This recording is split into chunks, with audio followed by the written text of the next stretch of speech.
పుట్టినారో వాళ్ళందరూ రిజర్వేషన్ ఉంది. కాపోళ్ళకు ఉంది, బాపనోళ్ళకు ఉంది, కోమటోళ్ళకు ఉంది. అన్ని జాతులు అన్ని ధర్మాలకు రిజర్వేషన్ వచ్చేసింది. కానీ దాంట్లో తప్పు అయింది, మోసమైంది. ఎలా మోసమైంది?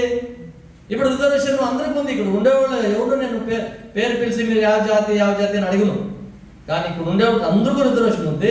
ఈ రిజర్వేషన్లో తప్పు ఏమైందంటే మోదీ గారికి నేను అప్పీల్ చేసినాను.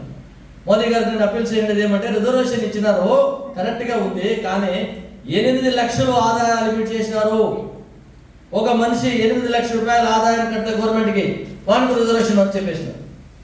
అంటే ఒక నెలానికి 67,000 రూపాయలు ఎవరు జీతం తీసుకుంటాడో వానికి రిజర్వేషన్ వచ్చింది. 67,000 రూపాయలు జీతం ఎవరు తీసుకుంటారు? ఒక circle inspector, sub inspector, tahsildar, executive engineer, assistant కమిషనర్లు, పెద్ద ఆఫీసర్లకు దొరికేదే 60,000, 65,000. వాళ్ళకు రిజర్వేషన్ దొరికిపోతే చేతిలో పనిచేస్తుండే ఒక బాపనోడిని మనం ఉదాహరణగా తీసుకుందాం, ఎగ్జాంపుల్గా తీసుకుందాం. బాపనోడు ఎందరికి వంట చేస్తాడు, మనకి ఎంత చిక్తుంది? 300 నుంచి 500 రూపాయలు, 600 రూపాయలు చిక్కు ఓకేనా? నెలంతా పని దొరకేలేదు మనం దొరికేదే తక్కువ పని, తక్కువ జీతము. వానికి నెలానికి ఒక 10,000 నుంచి 15,000 రూపాయలు రావచ్చు. 10,000 నుంచి 15,000 రూపాయలు వచ్చే వరకు రిజర్వేషన్ దొరకకపోతే ఆ రిజర్వేషన్ వచ్చి ఏం ప్రయోజనం? 67,000 రూపాయలు రిజర్వేషన్ జీతం తీసుకున్న వరకు రిజర్వేషన్ వచ్చేస్తే అది తప్పుగా ఉంది. అది తప్పు, అది చేయకూడదు. దాన్ని తగ్గించాలి. 8 లక్షల నుంచి 2 లక్షల దానికి తగ్గించి బీదోడుకున్న రిజర్వేషన్. బీదోడు అంటే బాపనోళ్ళలో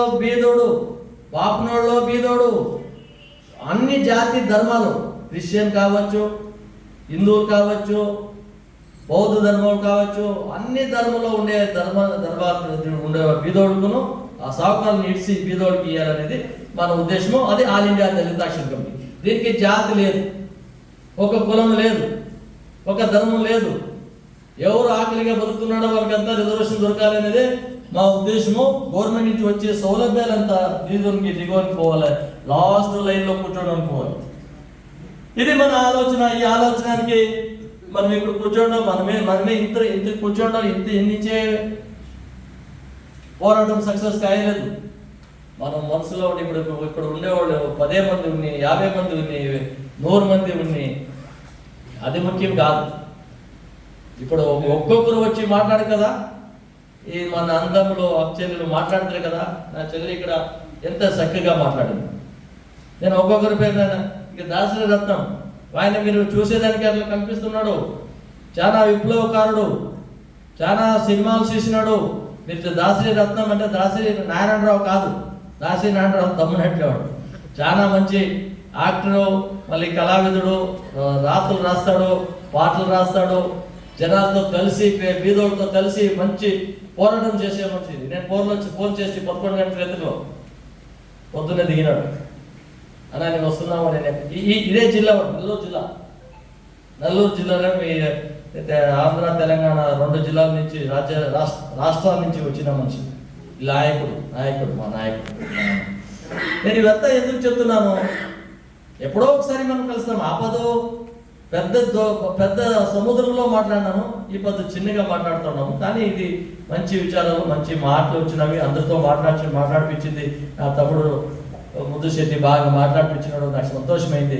ఆ సంతోషం చూసి నాకు ఆనందమై ఏం మాట్లాడాలరా, నేనేం మాట్లాడేది ఏమీ లేదు కదా అనుకొని మైక్ పెట్టుకుంటే నన్నేమో మాట్లాడాలి కదా అని మాట్లాడినాను.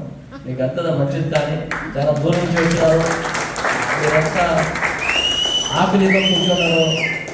ఏమో సమోసాలు ఏమో ఇచ్చిరి, అది తినుకొని కూర్చోడు.